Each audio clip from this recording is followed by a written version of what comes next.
year's wonder was one of the topics which came under scrutiny. The 10-ton giant is airborne. It was unpaid news From the scene of Britain's worst train disaster. Had she fallen, she was expected to be able to fly 9 weeks ago when he was a soldier in Germany. He met Priscilla Beaulieu.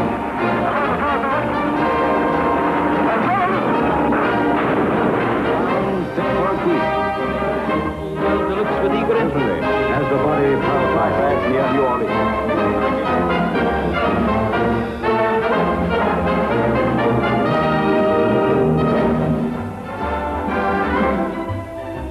We are all part of history. Wherever we are and whatever we're doing, world events shape our memories.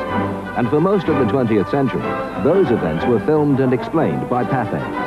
Pathé News captured history in motion, creating a living chronicle of a turbulent century. After the end of the Second World War, nations turned their attention to reconstruction and the prospects for the future. 1946 was a year in which the United States and the Soviet Union established their different spheres of influence. Winston Churchill made his famous speech in which he described an iron curtain falling across Europe. The first verbal battles of the Cold War were fought as US President Harry Truman attacked Stalin's failure to honor agreements made at the Yalta Conference in 1945. Stalin had promised autonomy to the countries of Eastern Europe, but instead imposed an iron grip. In China, civil war raged between Mao Zedong's communist forces and the nationalists led by Chiang Kai-shek. In France's colony of Vietnam, Ho Chi Minh managed to create the state of North Vietnam. All over the world, states and nations became restless and started to restructure themselves. In Palestine, there was a growing demand for a Jewish state. Britain had been given a mandate to run and police Palestine and had spent years keeping Arab and Jew apart. After the horrors of the war, Jews resolved to create a homeland. Jewish immigration into Palestine had been steady throughout the 30s and 40s, but a great tide of immigrants threatened to cause a crisis.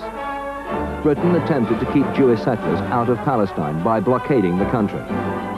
Britain suffered at the hands of Jewish terrorist organizations such as the Irgun and the Stern Gang. In 1946, the Stern Gang blew up the King David Hotel in Jerusalem with the loss of 46 lives. The United Nations attempted to solve the problem by producing a plan for partition, but both sides of the religious and racial divide rejected it. 1946 also saw the conclusion of the Nuremberg trials. Leading members of Hitler's Reich were executed, but some managed to commit suicide before submitting to the noose. Goering swallowed cyanide a few days before his planned execution. In 1940, from Pathé Studios, General de Gaulle made one of his calls to free Frenchmen, rallying the scattered elements of French resistance. On June the 14th, 1944, after 4 years, he returned to France, and to a welcome such as he received here in the streets of Bayeux. The little-known soldier who had taken his stand with unconquerable Britain came back a liberator and leader of France. This position he has now resigned, but in those days he was a man of the hour.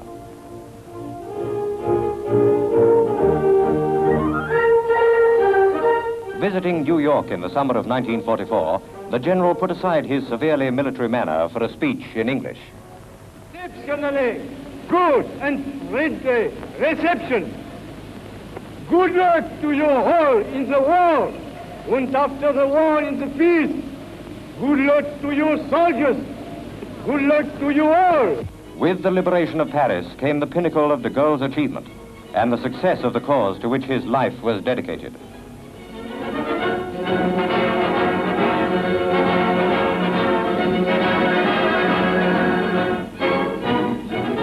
It is well known that General de Gaulle was a difficult personality, a soldier out of tune with the turmoil of French politics. But his place in history is assured, and France may well be the worse for losing him. As we go to press, his successor has not been named. Veteran Monsieur Herriot, leader of the Radicals, may take over. The Communist Party favors Félix Gouin to Maurice Torres. Another choice is the socialist Monsieur Oriol, French delegate to UNO. France seeks a leader.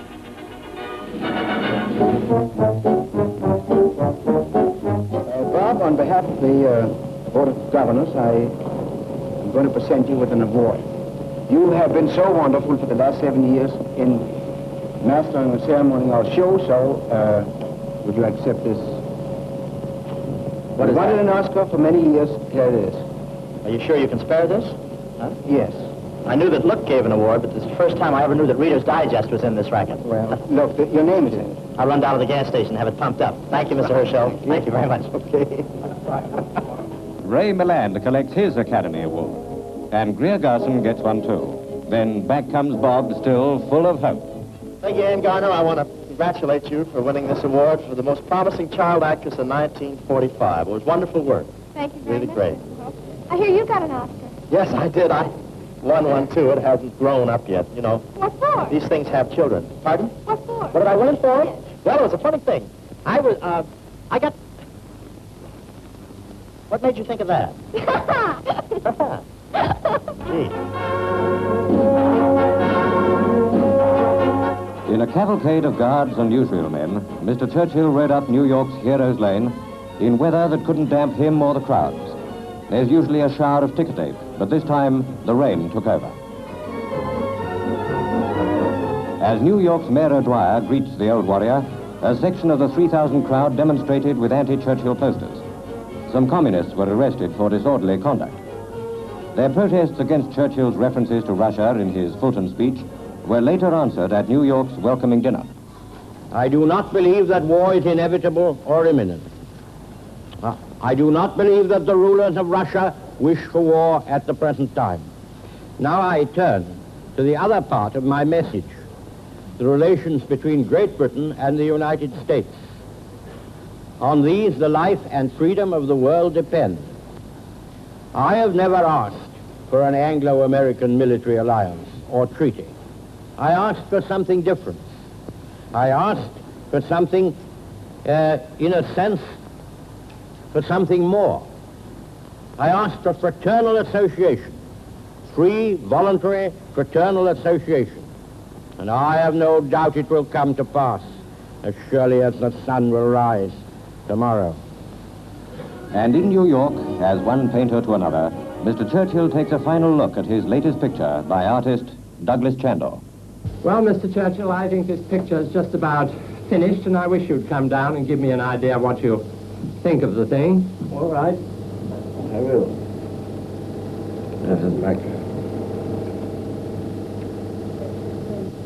I think it's admirable, Mr. Chandor. Alcatraz, the Rock, the mighty escape-proof jail in San Francisco Bay, dreaded by every American lawbreaker. It is dusk, and within the prison, a mutiny of hardened, life-term killers has become war to the death. Coast Guard's planes and boats patrol the swift waters of the Golden Gate. Armed with weapons from the prison armory, the prisoners boast they will shoot their way out. At dawn next day, press reporters and newsreel men try to land for close-up action. But Alcatraz guards and warders wave them back. The island battle is on. Pathé newsman Frank Vale covers the battle from offshore as American Marine commandos rush to the prison's defense, fire grenades into the convict stronghold.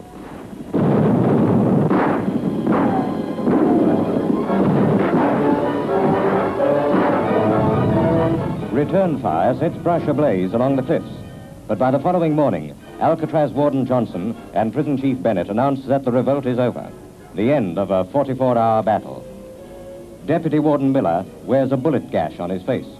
2 guards are dead, 13 others badly wounded. Alcatraz itself bears witness to the furious struggle now ended.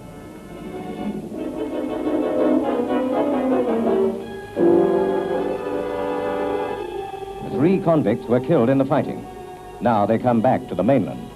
This was Bernard Paul Coy, Kentucky bank robber who touched off the revolt. Tennessee kidnapper Marvin Franklin Hubbard is also taken to the city morgue, along with Joseph Paul Kreitzer, California killer, reportedly the brains behind the attempted jailbreak. Well armed and desperate, they tried and failed. 3 others probably face the electric chair. Nobody has yet escaped from Alcatraz alive.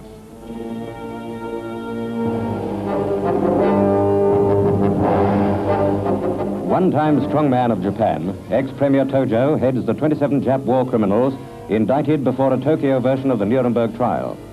Prominent with his conspicuous praying is Shumei Okawa, the man who touched off Japan's Manchuria invasion on Tojo's orders in 1931. Justice took 15 years to strike back. Now it has Okawa in tears. After a verbal hammering from the American prosecutor, Okawa takes it easy in shirt sleeves and bare feet. Finally, without warning, a slap on Tojo's bald head.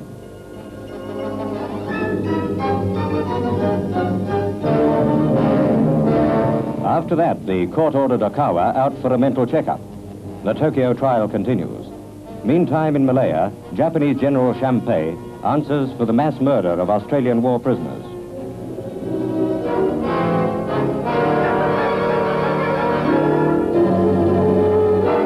Volunteers of the Northamptonshire Regiment formed the firing squad of 10 rifles, and justice overtakes the beasts of Nippon.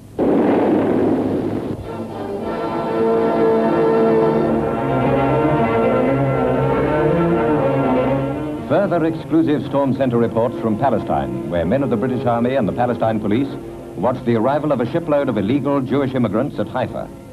Crowded decks and a packed hold as the newcomers look joyfully towards the land they claim as a national home. So far it looks peaceful and they're welcomed with food and milk.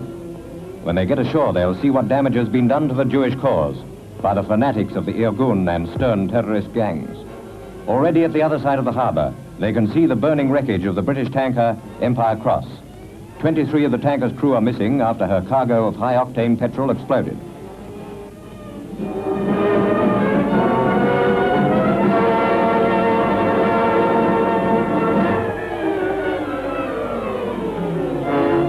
And ashore, in garish, supermodern Tel Aviv, Britain's hardest-worked ambassadors, the ordinary Tommies and policemen, uncover yet another haul of illegal weapons. These were hidden in the Lillian Bloom School. Bringing in the Dragon's Teeth are men of the 3rd Paratroop Regiment of the 6th Airborne Division. Another dirty job, well done.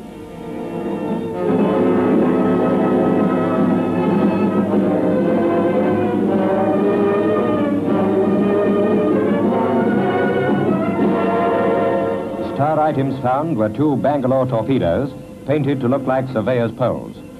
Wanted in connection with this haul is a young terrorist Jew. He was last seen on the morning the King David Hotel was blown up at a cost of so many British lives. Meantime, we still keep the uneasy peace between Arab and Jew in Palestine.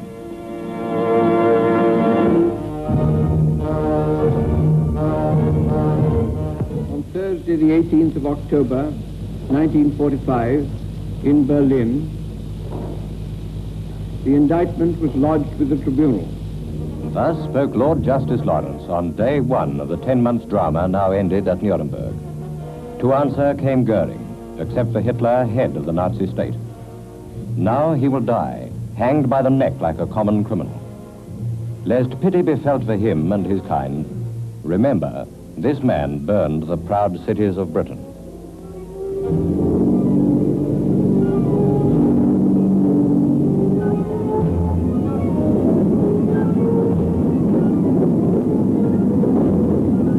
From the skies came death, and those who died, as here in Coventry, they do not forget.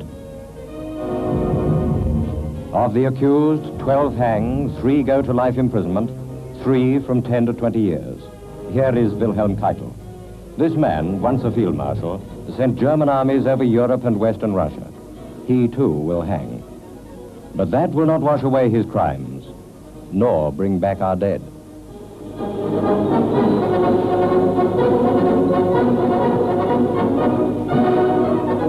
Among those sentenced was Baldo von Schirach.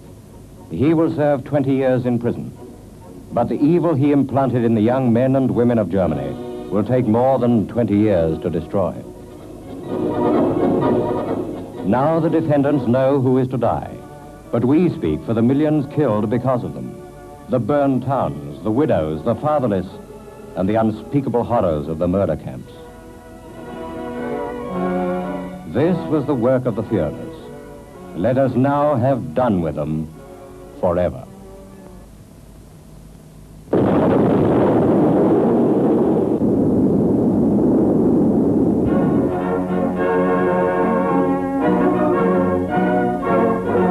Meeting of front-page men, renewing in America friendships made in Europe.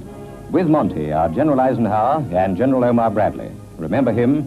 Ralph Ingersoll tried to kid us. Bradley and Monty agreed.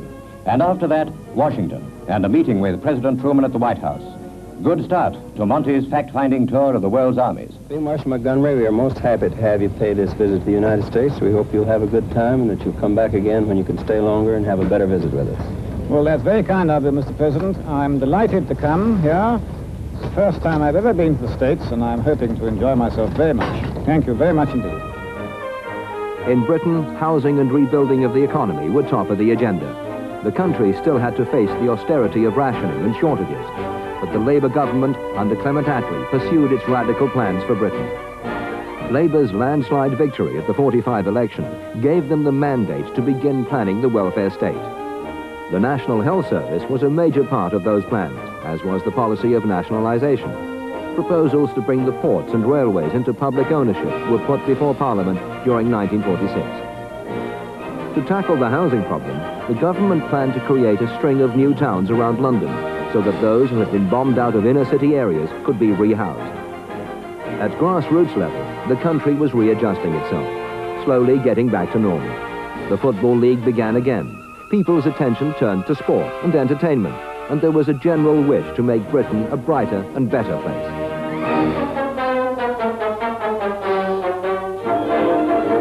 Seeing the old year out and the new one in, the Wembley ice rink turned on all the fun of the musical chair.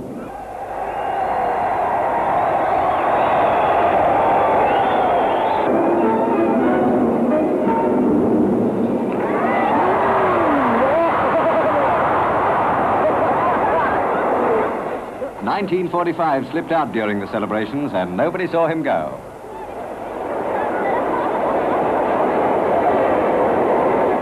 It's been a long time since the 1st of January opened up a new year of peace, and the revelers made the most of it.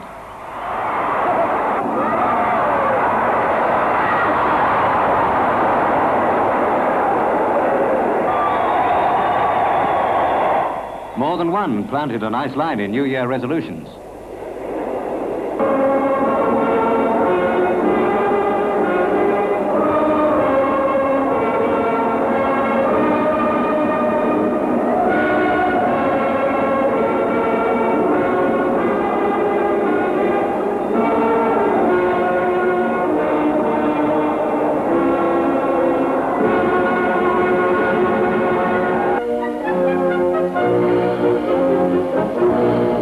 Began last October with a crop of preliminary posters. Now the bananas are here in person, and at Avonmouth Docks they're welcomed by Bristol's Lord Mayor.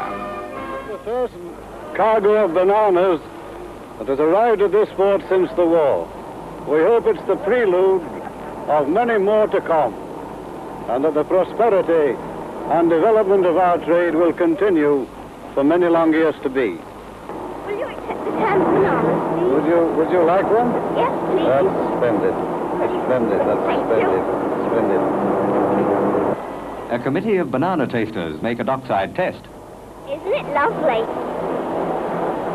They're of the finest quality, and they're very nice too. This first shipment of 5 million goes to children under 18 living in southwest England. For the not-so-lucky parts of the country, there's news that other boats are on the way. It won't be long now before we can all say, have a banana.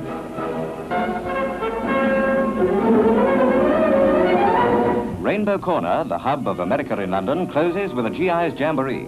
Direct to America, Mr. Eden broadcasts a message of goodwill and goodbye. Now that the corner's work is done, I hope that any of you who are listening and passed through the doors of Rainbow Corner will relive with pleasure the memories of the hours you spent here.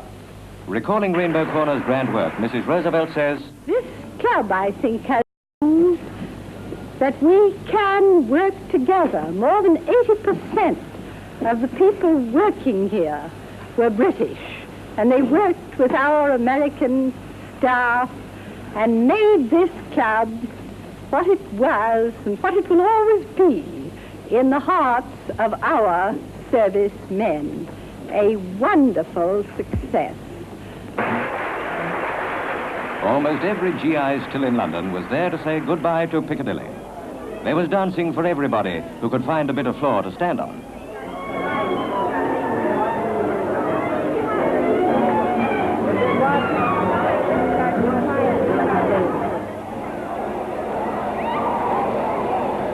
There was supposed to be a big ceremony of locking the doors, but it misfired. Outside, a crowd of 5,000 people were trying to get in.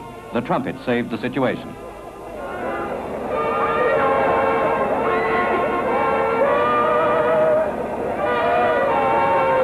When Rainbow Corner opened in 1942, they threw the only key away.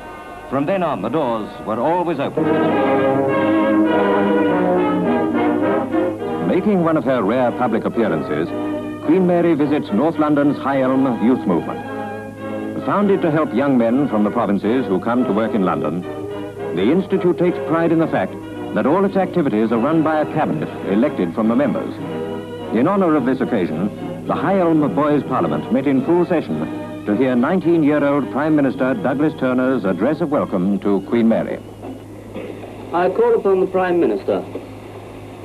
Mr. Speaker, sir, gentlemen, we are assembled in this Parliament to move an address of loyalty and thanks to Her Gracious Majesty Queen Mary for honouring us with a visit to this movement. I feel confident that the whole House will join with me in sending our greetings to the very gracious lady whom we have had the honour of having in our midst. Closed since 1940, the Royal Opera House Covent Garden prepares for its new opening. The lean years behind them, stagehands and maintenance men buckle down to the job of giving the old place a new shine.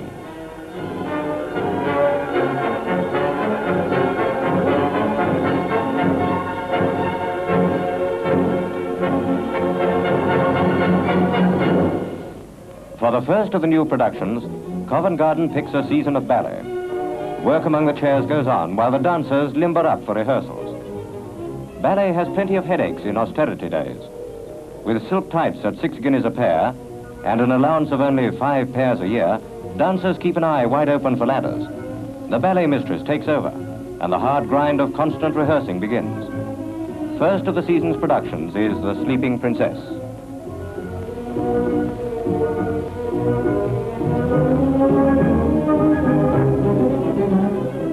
Ballet producers reckon half their expenditure goes on costumes. Dancers knock up 2 pairs of ballet shoes a week.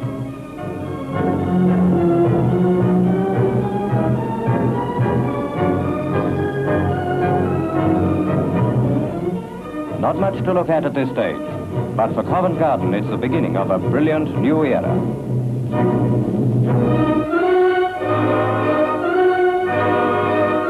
Britain's doctors, hospitals and health centres come under state control in the £152 million National Health Service Bill, soon to come on the statute book.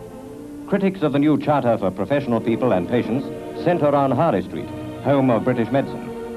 Views of more than 50,000 doctor members of the British Medical Association are voiced by Dr. Guy Dane and Dr. Charles Hill. We all want better health services and better health, but in organising them, let's make sure that your doctor doesn't become the state's doctor, your servant the government's servant. The new service must be certain to provide that both you and your doctor are free to take full advantage of the service without government or civil service interference. Your doctor must be your friend and servant. The government's plan is described by Labour MP Dr. Hayden Guest. From the day when Parliament says the National Health Service is to come into operation, every man, woman and child, every person young and old, every person insured or not insured will be able to get free medical attention in the home, in the doctor's surgery or in the hospital. And if you need it, you will get free specialist consultation and free specialist treatment in the hospital. Let me remind you again what I said earlier to you. There will be no more doctor's bill.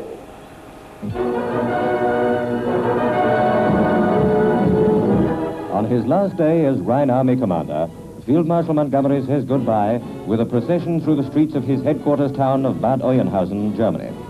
A new stage begins in the long road that led from Alamein to the Baltic without a lost battle. Before taking up his appointment as Chief of the Imperial General Staff, Monty's first stopping place in Britain is Amesbury School in Surrey. Pomp and ceremonial left behind, Monty's son David brings out Herbie the Canary, a veteran of many campaigns, and scheduled for a berth in the Field Marshal's future home. For his holiday, Monty's hosts are his old friends Major and Mrs. Reynolds.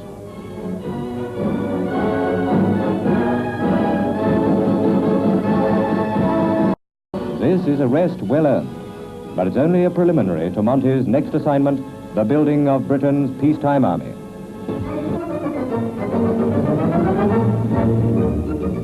Carrying a golf club instead of the familiar billiards cue, world champion Joe Davis relaxes as he trains, using a golf green in place of the green bays of the snooker table. Golf expert Ernest Whitcomb does the coaching, and snooker king Joe Davis limbers up for his world championship battle with Australian Horace Lindrum. Insured for £3,000 against non-appearance, Joe hopes the match will net £12,000.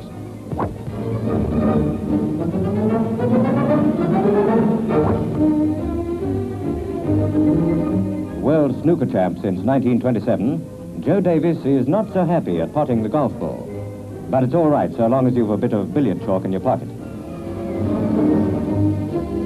It's a new high in ball control, and here's a free trick for snooker men.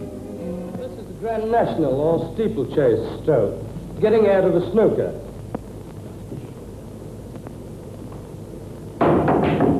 Well, I'll be snookered.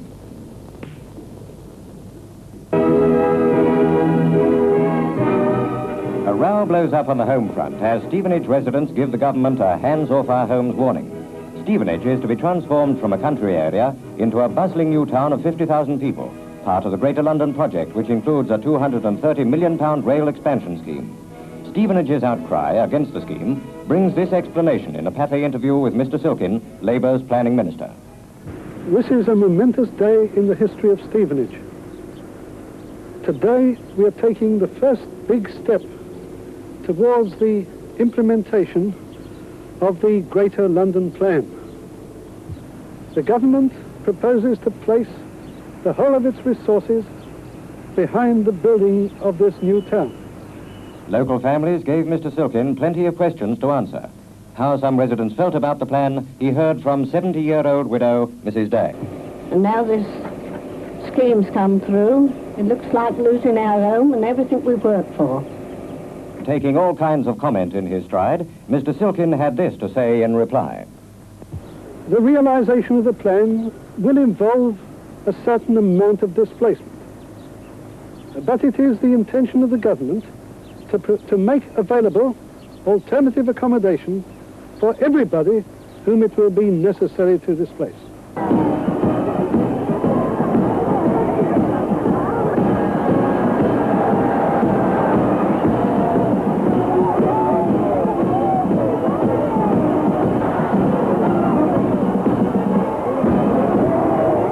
From every part of the Commonwealth, they journeyed for this day of glory.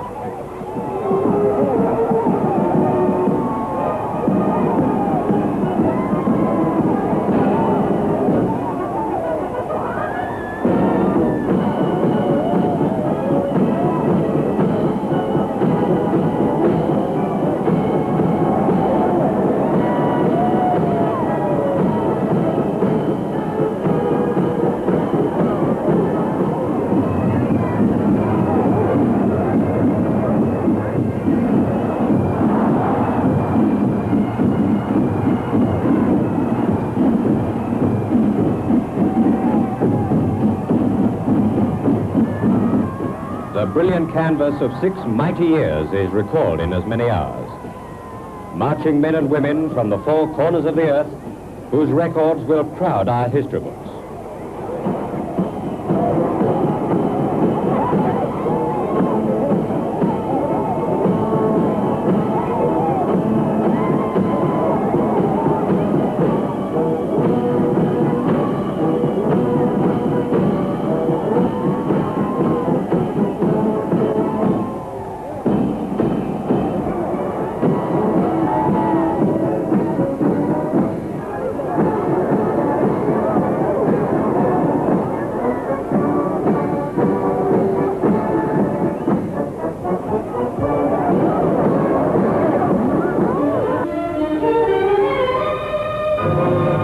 The first presentation of Britain's film Oscars brings screen actor #1, James Mason, to receive his award from Lady Rothermere.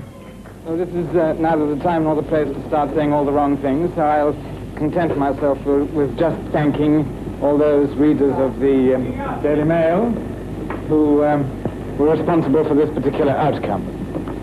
You can see that this isn't a thing to carry off lightly.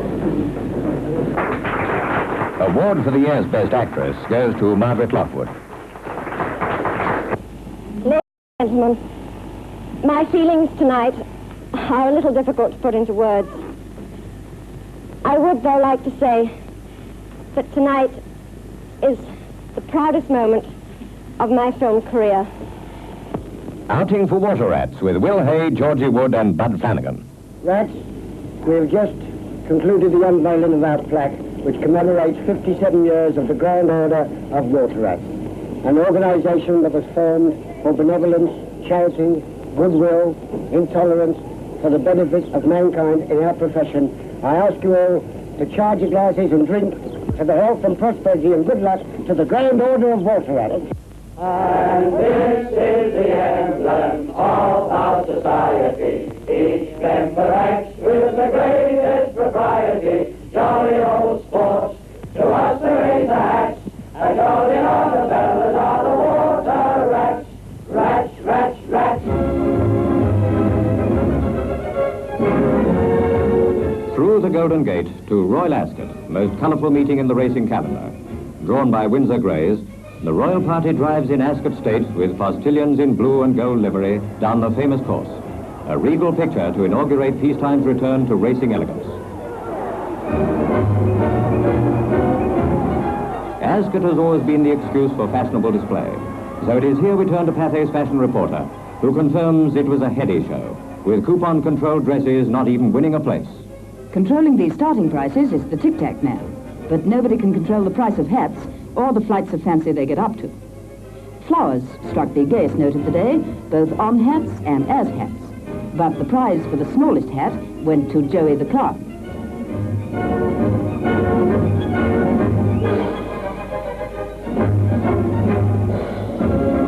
And now, if you don't mind, there's a race due to start. The Queen Anne Stakes, a field of 5 horses ignoring the hats and looking for a winning post. And slap out of the knitting bag comes this black sailor. But the feathered world stole the show with an osprey's farewell to its tail feathers. Flowing dresses spell arms, but you really can go to town on a nice new hat. And just to put in a minor detail, Royal Charger is cleaning up in the 230, a length ahead of Langton Abbott. And with this thought in mind, we say... Farewell to Royal Ascot and the only picture hat that rarely got into the picture. No top hat Ascot this year, but the ladies' hats were tops.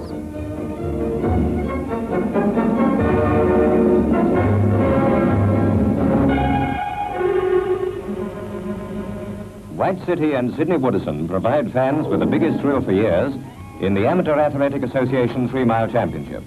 18 starters with British hopes centred on number 17.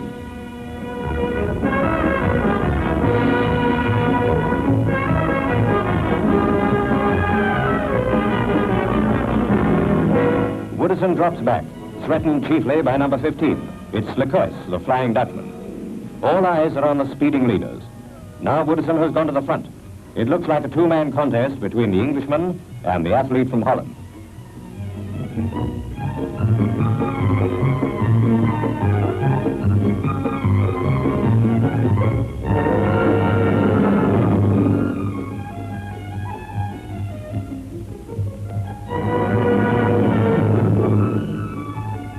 Woodison lengthens his stride, but Lecois flashes to the lead again. The rest of the runners just don't matter. Every eye is fixed on the black-clad Woodison. This is where perfect timing comes in. Woodison reserves his strength for the final breathtaking spurt. And here it comes, vanishes, and the Englishman is in front. Lecois drops back. The tape is only a few yards in front, and a new 3-mile record in 13 minutes 52 seconds is set up. The shy little solicitor remains Woodison the Great.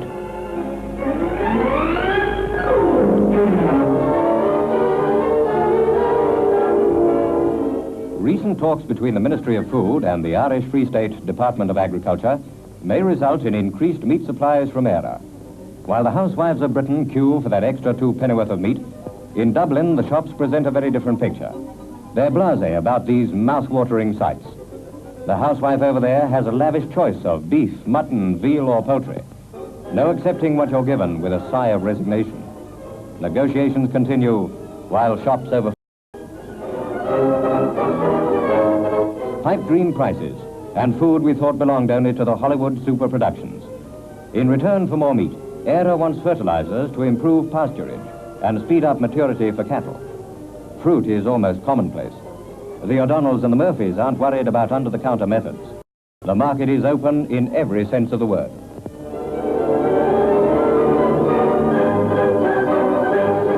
No queues in Dublin except for the pictures, and they certainly go to town on it.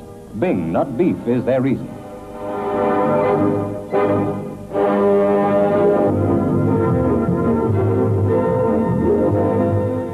Here's where the weather really matters. Britain on holiday. Seaside towns touching the peak of sardine tin fullness. High wind and rain just round the corner pack the funfairs. And there's still a few rest seekers left over for the beach.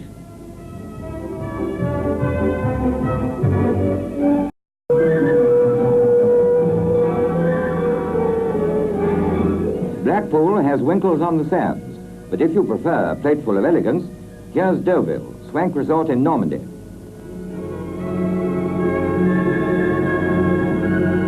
Looking out for interesting people, Pathé's cameraman asks you to meet Grandpa and the excavator, and then the spotted swimsuit and the spotted dog.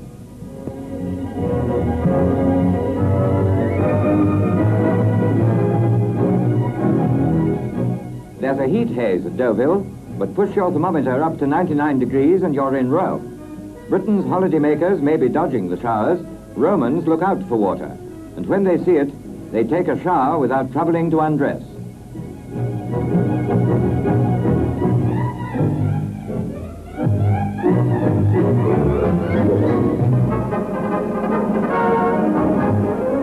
After a record ocean crossing, the Queen Mary waits in Southampton. Come aboard and we introduce you to General Eisenhower, his wife and son, Captain John Eisenhower. The General is here for a private visit to His Majesty the King at Balmoral. In these informal shots, we greet a great soldier and a good friend.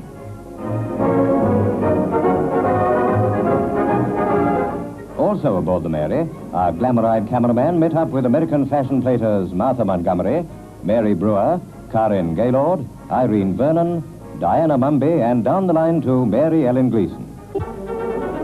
Here in City Square, Dundee, Lord Provost Sir Garnet Wilson accompanies Princess Elizabeth. The royal visitor came for the opening of the town's new Camperdown Tug. The first duty was the inspection of the Sea Cadets and Sea Rangers Guard of Honor.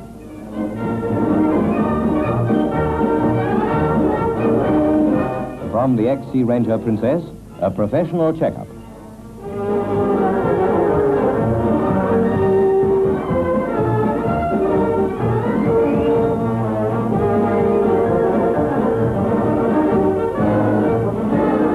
Sharing her parents' deep affection for Scotland, reports say Princess Elizabeth thoroughly enjoyed her Dundee visit.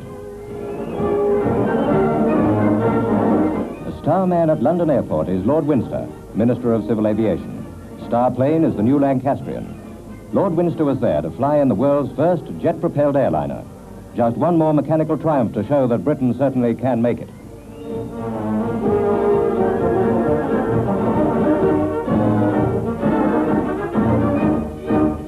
Conventional aero engines take off. In the air, the jets are used alone.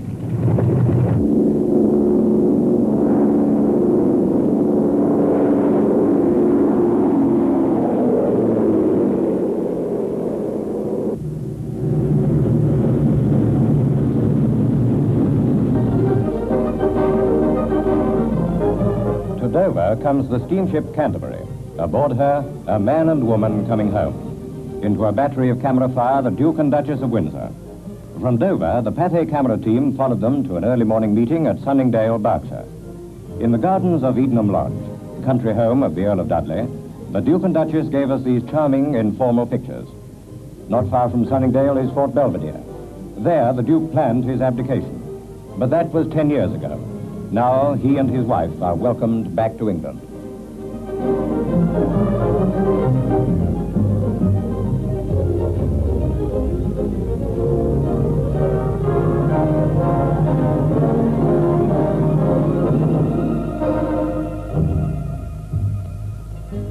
The Duke is now 52, his wife 50. Only once before since their marriage have they been in Britain. For them both, their visit to us now will seem like a journey among memories of a poignant past.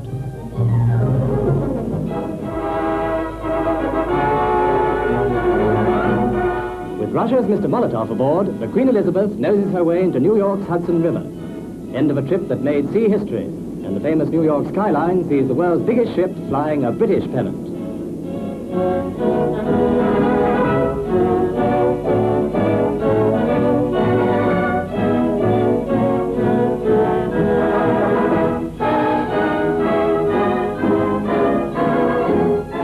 Sharing the arrival headlines with the Queen was you-know-bound Mr. Molotov and party. With his team of husky guards packing in around him, the Soviet foreign minister startled everybody with an easygoing greeting. Quite a performance for the man who made No No Nanette sound like a yes woman.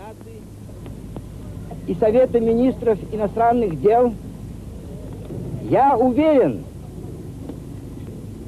что серьезные вопросы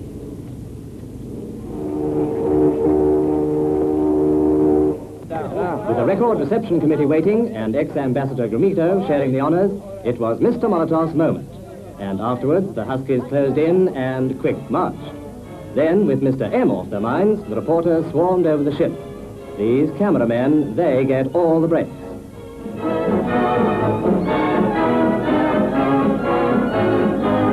For New York, it was a gala occasion. A seagoing queen from Britain and a delegation from Moscow, all in one day.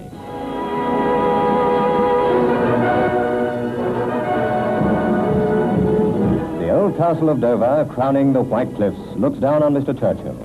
In Admiral's dress uniform, he arrives to be formally installed as Lord Warden of the Cinque Ports.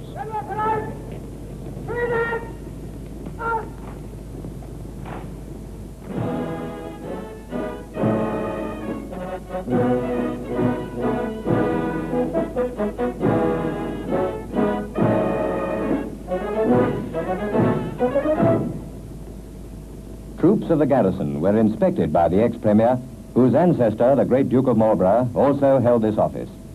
In ancient times, the Lord Warden was responsible for the defense of Britain's southern coast against invasion, a task Winston Churchill discharged nobly during the war.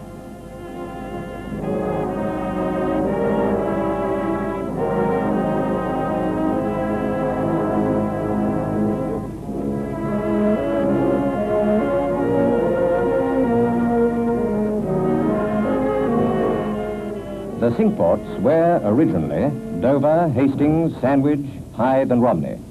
Added later were Winchelsea and Rye. Rarely through the long history of this most honourable office has there been a more popular choice than the 158th Lord Warden.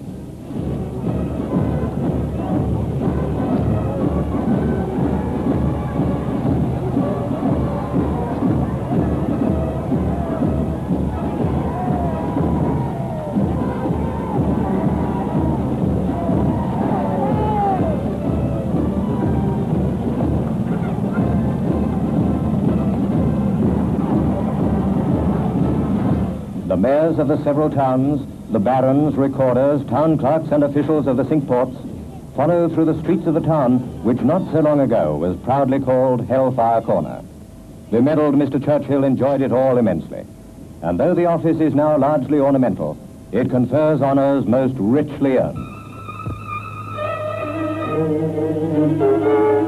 Christmas for most of us can mean anything, from playing Santa Claus to a stocking full of gifts. It depends how old you are. For the post office, it means 13 million parcels in less than a month.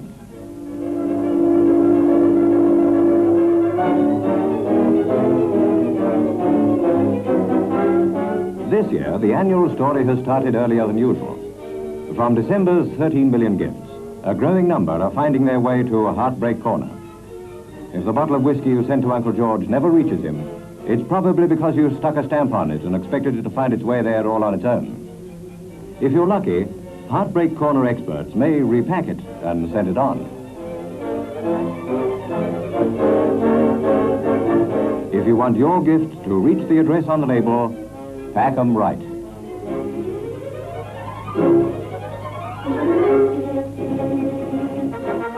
With the coming of the atomic age and the quickening pace of scientific progress, 1946 saw attention turn to issues such as improved air travel and intercontinental transport links. London gained a new airport called Heathrow to deal with long-distance flights, and planes got bigger and faster. Scientists turned their attention from strictly military matters to an exploration of the world and its potential. Doctors detected a link between smoking and cancer.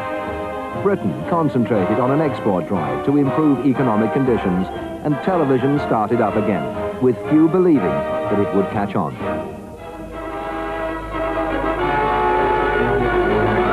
Heathrow, Britain's £20 million airfield, is opened by Lord Windsor. First day of the new year, this proving flight starts off from Heathrow, which will be the future civil airport of London. And it takes off from the finest runway in the world.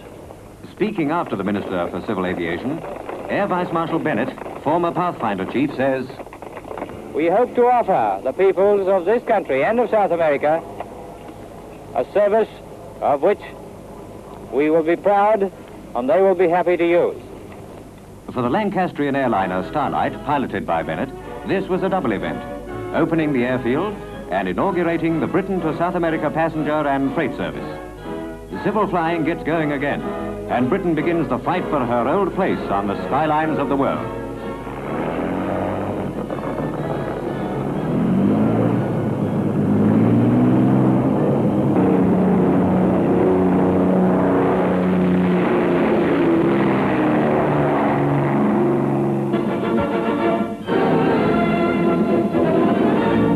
Size-conscious America's newest product is the Marshall Mars, the world's biggest aircraft. 120 feet with a wingspan of 200 feet, Mars starts a transport, mail and cargo service. You can even go upstairs to bed in this overgrown hotel on wings, and the engineer has a nice little line in panels to keep him busy.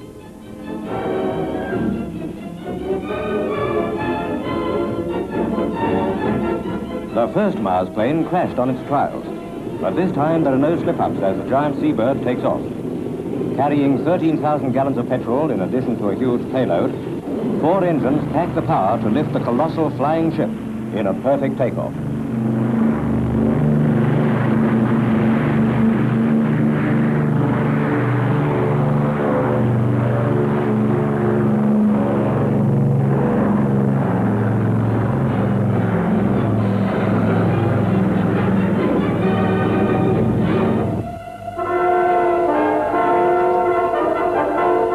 On top of the world in the Colorado mountains, scientists study the sun's surface, probing the cosmic unknown with the aid of a coronagraph.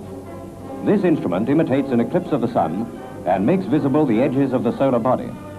Through its use, the quality of radio reception, greatly affected by sun disturbances, can be forecast.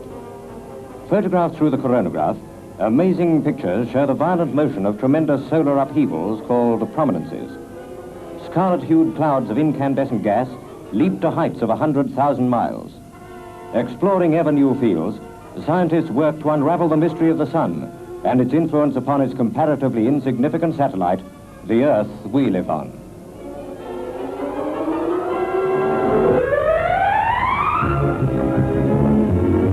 Out of action since September the 1st, 1939, television comes back to the BBC with a full-scale dress rehearsal exclusively filmed by Pathé News.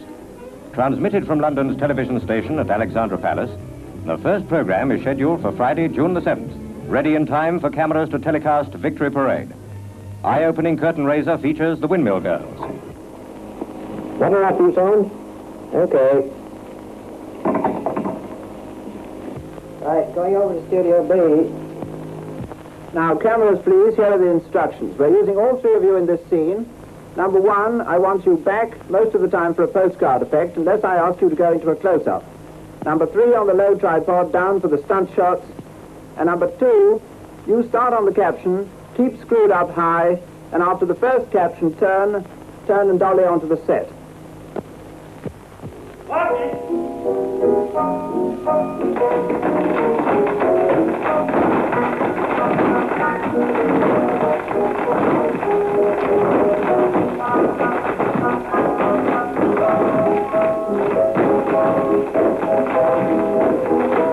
Now we're only one, we're mixing to two. We're using both of you at this moment.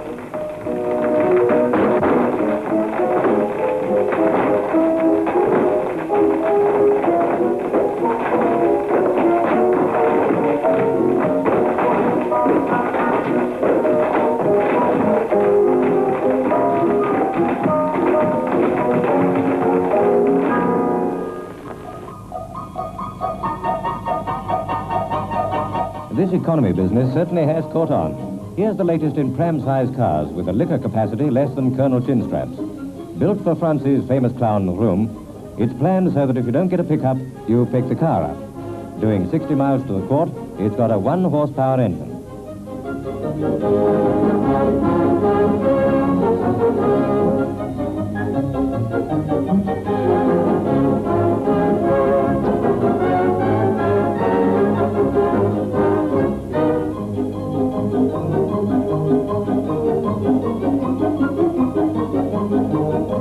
Car thieves are working overtime in Paris these days, but Room's lucky. He more or less tucks it under his arm and never lets it out of his sight. It's a great idea. And think what you save in garage fees by fastening the car to a table leg.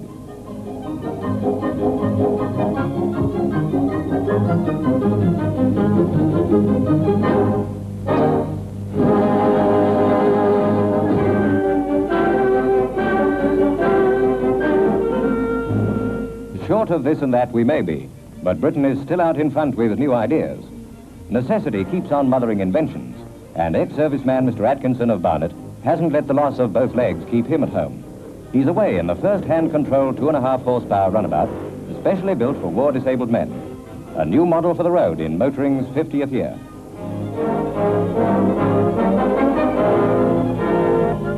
And here's an idea for you. If you can handle a spanner well enough, you build your own pedal car. First on the road is inventor Norman Sykes of Sale. And even if it does need a bit of footwork, there's no tax, no license, and no petrol coupons. Sykes crosses his bridges before he gets to them.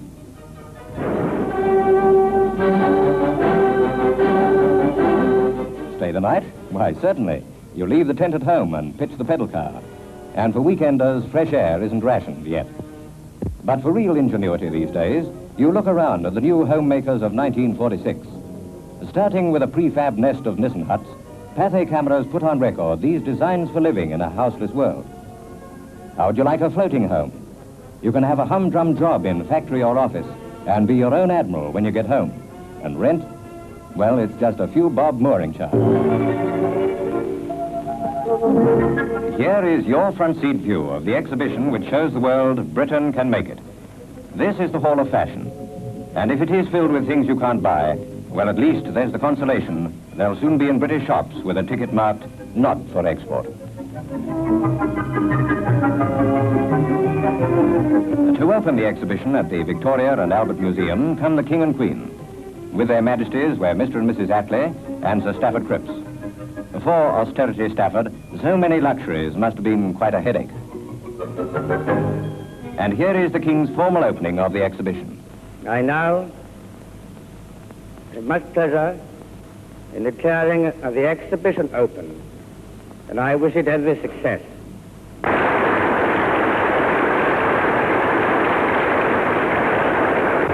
Said His Majesty, British design must be a hallmark of preeminence in the eyes of the world. Assembled here are the models that will put that hallmark back in its old place in the world's markets. In the future, say, my back, you'll mean something like this.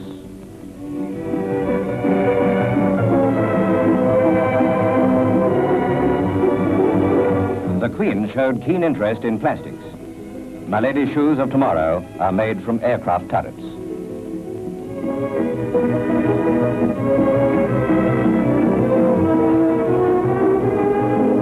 Most attention went to the lavish display of toys. Taking over from what was once almost a German monopoly, British toy makers will meet the world's future buyers at the nursery stage. Here's where you come right into the picture. Take a look with the Queen at every woman's dream. A kitchen that's convenient, clean, gadget-filled, and easy to work in. You don't believe it?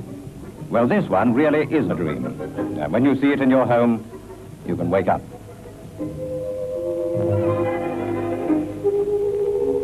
On our new shop window, the world looks down. Britain has made it.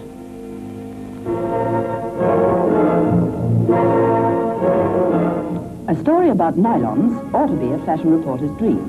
For me, it isn't. While I was looking around the factory, watching them made, I was thinking about all the women who've written to me about this tale of the missing nylons.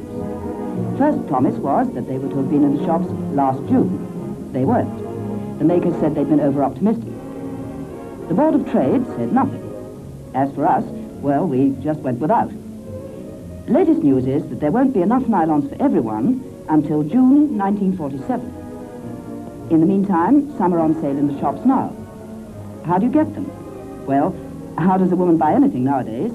She queues. If you're in the right place at the right time, and that's about 5 o'clock in the morning, you'll get a pair. If not, well, all I can suggest is that you go on a visit to a nylon factory and see if you can get the boss to hand a pair over.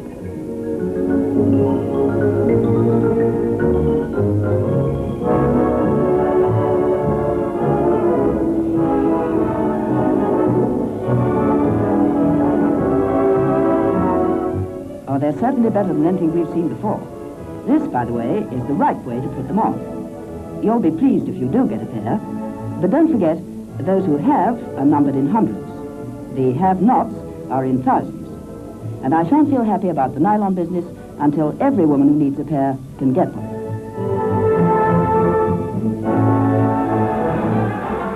"1946 was the year in which most of the world became used to the idea of peace.